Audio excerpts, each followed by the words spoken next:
गंगा मैया कहां से निकली हैं? बोलो। गंगोत्री से। गंगोत्री से निकलने के पहले कहां से निकली? कहां से? भगवान शंकर की जटा, भगवान शिव की जटा से निकलने से पहले गंगा जी कहां से निकली? गंगा मैया का एक नाम है विष्णुपदी। क्या नाम है? क्या नाम है? विष्णुपदी। मतलब यह गंगा मैया कहां से निकली? भगवान के चरणों से। कैसे निकली? ये घटना तब की है जब राजा बलि के यहां वामन भगवान आए। कौन आए? जब राजा बलि के द्वार पर वामन भगवान, देखो वामन कौन है? वही नारायण। क्या बनकर आए? वामन। जब भगवान विष्णु, जब भगवान श्रीमन नारायण वामन बनकर आए तो राजा बलि से कितनी पग भूमि मांगी? हे राजन, हमें 3 पग भूमि दे दो। अच्छा 3 पग भूमि महाराज, थोड़ा ज्यादा ले लो आप, और ज्यादा भूमि ले लो। नहीं नहीं, हमें तो केवल 3 पग चाहिए। जब 3 पग लेने का संकल्प ले लिया और देने वाले ने देने का संकल्प कर दिया तो 3 पग में, पहले पग में उन्होंने क्या नापा? पाताल, अतल, वितल, सुतल, तलातल, रसातल, महातल, पाताल, 7 लोक नीचे के नापे वामन भगवान ने। फिर 7 लोक ऊपर के जब नापे तो भगवान नारायण का पांव स्वर्ग को सबको नापता हुआ जब सत्य लोक में पहुंचा तो सत्य लोक में ब्रह्मा जी विराजते हैं। तो ब्रह्मा जी ने देखा कि भगवान का चरण मेरे द्वार से गुजर रहा है, तो ब्रह्मा जी ने बिना देर किए भगवान के पांव का अंगूठा, चरणों को धुल लिया। उनके कमंडल में जल था ब्रह्मा जी के, तो जल डाला और धुल करके वही चरणामृत अपने कमंडल में भर लिया। किसने? बोलो। ब्रह्मा जी ने। किसने भर लिया? भगवान नारायण का, मतलब भगवान वामन जी के चरण धुलकर ब्रह्मा जी ने कहां भर लिए? अपने कमंडल में। और वामन भगवान ने जब 3 पग भूमि ले ली, राजा बलि के मस्तक पर तीसरा पग रखा, वो लीला हो गई पूरी। इसके बाद राजा सगर के पुत्र हुए असमंजस, फिर अंशुमान, फिर उनके दिलीप, फिर हुए भगीरथ। क्या नाम पड़ा? भगीरथ के जो पिता थे राजा दिलीप, दिलीप की 2 पत्नियां थीं। अच्छा, दिलीप तपस्या करते करते मर गए, मृत्यु हो गई और इनके कोई संतान नहीं हुई। तब 2 पत्नियां थीं, तो दोनों पत्नियों से गुरु वशिष्ठ जी ने कहा कि तुम दोनों पत्नियां ही आपस में घर्षण करो। जब दोनों पत्नियों का घर्षण किया गया शारीरिक, तब दोनों पत्नियों के घर्षण से एक पुत्र हुए जिनका नाम पड़ा भगीरथ। उनका नाम इसलिए पड़ा भगीरथ क्योंकि ये 2 भगों के कारण प्रकट हुए, तो भगीरथ नाम पड़ा। पर इनके शरीर में हड्डी थी नहीं ज्यादा, तब गुरु वशिष्ठ जी ने कृपा किया, फिर इन्हें जीवन दिया। उन्हीं का नाम पड़ा भागीरथ, भगीरथ।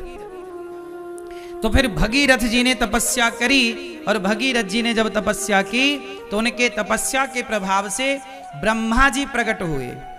कहा कि प्रभु ऐसी कृपा करो, गंगा मैया दो, ताकि हमारे पूर्वजों का उद्धार हो जाए। उनके सगर के 60,000 पुत्र कपिल मुनि के अपमान करके जलकर गंगा सागर में भस्म हो चुके थे। तब भगीरथ जी ने जब कहा कि प्रभु आप जरा गंगा जी को प्रकट करिए, तो भगवान नारायण का धोया हुआ वही पांव का जल ब्रह्मा जी ने उस जल की कमंडल से एक धारा गिरा दी, जरा सी। पर वो धारा इतनी तेज से आई कि वो पाताल में चली जाती। तब गंगा मैया ने कहा कि हमारा वेग पृथ्वी सह ना पाएगी, तो पृथ्वी ना सह पाएगी तो शिव को प्रकट करके कहो कि वो हमारे तेज को सहें।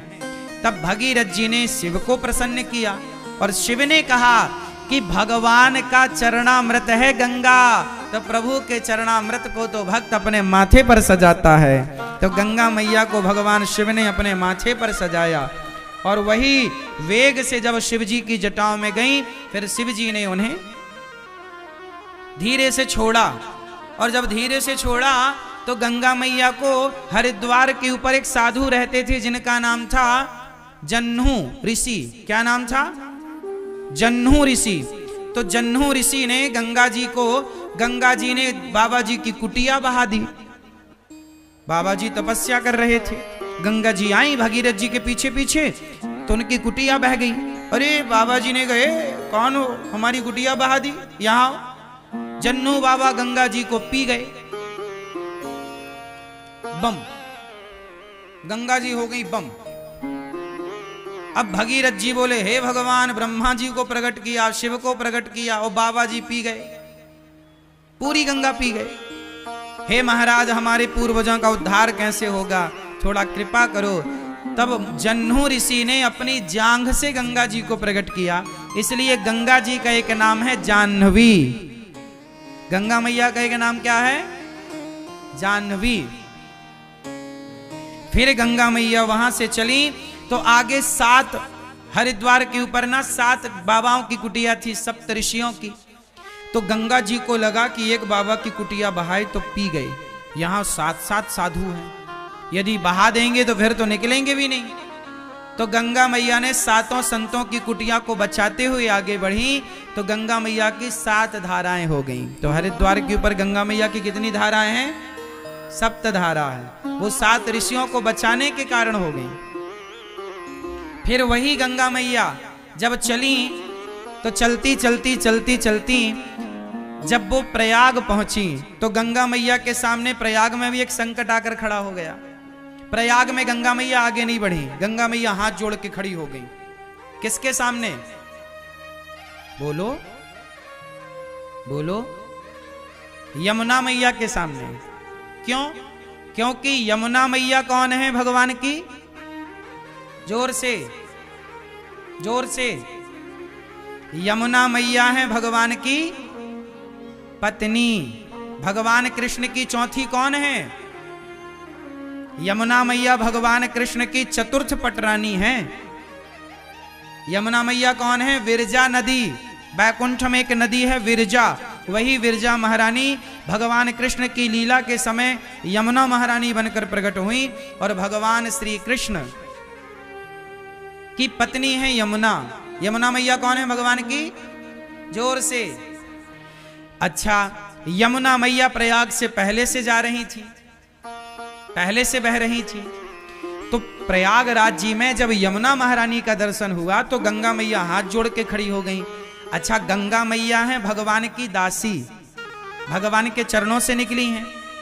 तो दासी है गंगा मैया और पत्नी है यमुना मैया। तो भाई दासी तो पत्नी का सम्मान करेगी। तो गंगा मैया हाथ जोड़ के खड़ी हो गई, हे मां आप आज्ञा करिए मैं कहां जाऊं। तब यमुना मैया ने कहा, गंगा आ मेरे गले से लग जा।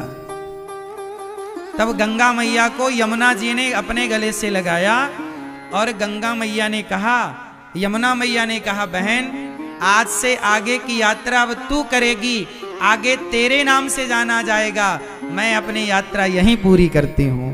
तो यमुना मैया की यात्रा प्रयाग में पूरी हुई और यहां से आगे किसकी यात्रा चालू हुई? यमुना मैया की आज्ञा से चालू हुई। किनकी आज्ञा से चालू हुई? हाँ, यमुना मैया की आज्ञा से चालू हुई। यहां एक तीसरी नदी भी है जो जब मां अपने बेटी के बालों में चोटी करती है, क्यों मैया आप लोग बालों की चोटी करती हो ना अपनी बेटी की या अपने पोती की, बहन की, तो चोटी करते समय कितने धाराएं निकालती हो बालों की? 3। जब बालों की 3 धाराएं निकालती हो और जब चोटी पूरी होती है तो दिखती कितनी धारा है? कितनी दिखती हैं? नहीं, चोटी तो एक दिखती है लेकिन चोटी में ना वो 2 दिखती हैं। कितने ध्यान से देखना, किसी की चोटी उटी हुई? अब आप कल चोटी भी नहीं करते लोग, समस्या ये। चोटी में 3 धाराएं हैं, तीनों को जब मैया ऐसे ऐसे गूंदती है ऐसे ऐसे, तो उसमें दिखती कितनी है? दिखती 2 है पर होती 3 है। उसी तरह ये गंगा मैया को भी त्रिवेणी कहते हैं, त्रिवेणी संगम। यहाँ गंगा यमुना की 2 धाराएं तो दिखती हैं, पर चोटी में जैसे तीसरी होती तो है पर दिखाई नहीं पड़ती, ऐसे यहाँ पर माँ सरस्वती विराजमान तो हैं, पर हम सबकी नजर से परे हैं। उन्हें कोई ऋषि हो, कोई संत हो, कोई तपस्वी हो तो वो उनका दर्शन करें।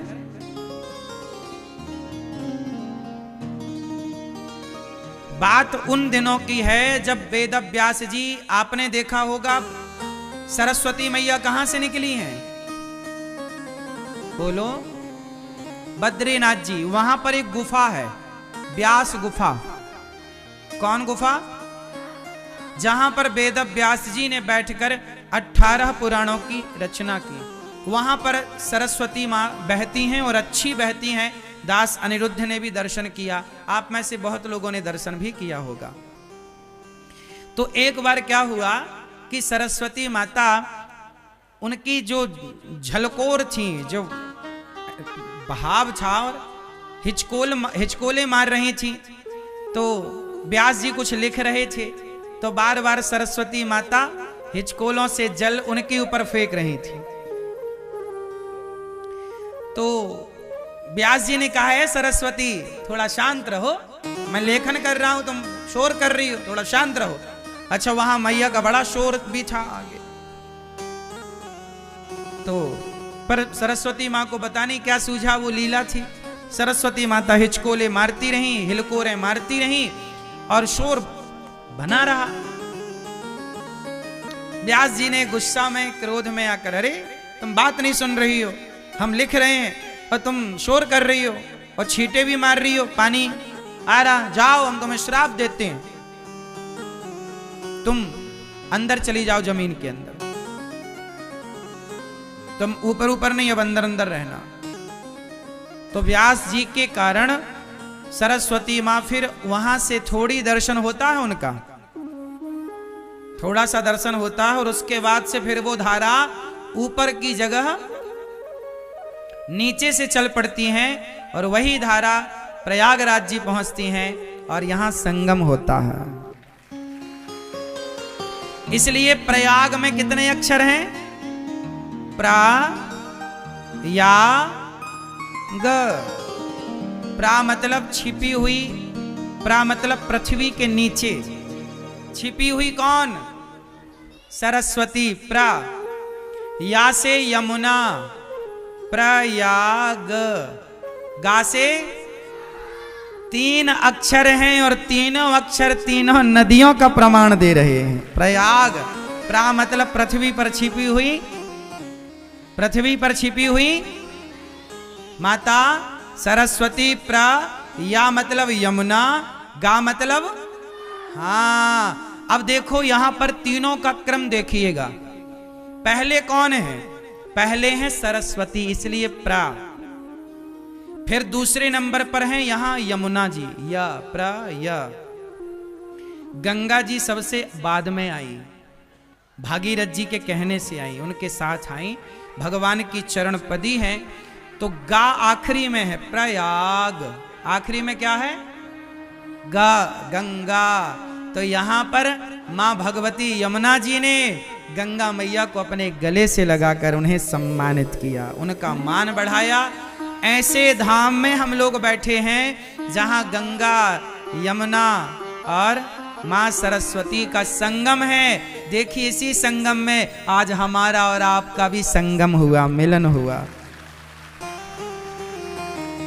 बोलिए प्रयागराज की, गंगा मैया की, यमुना मैया की, सरस्वती मैया की।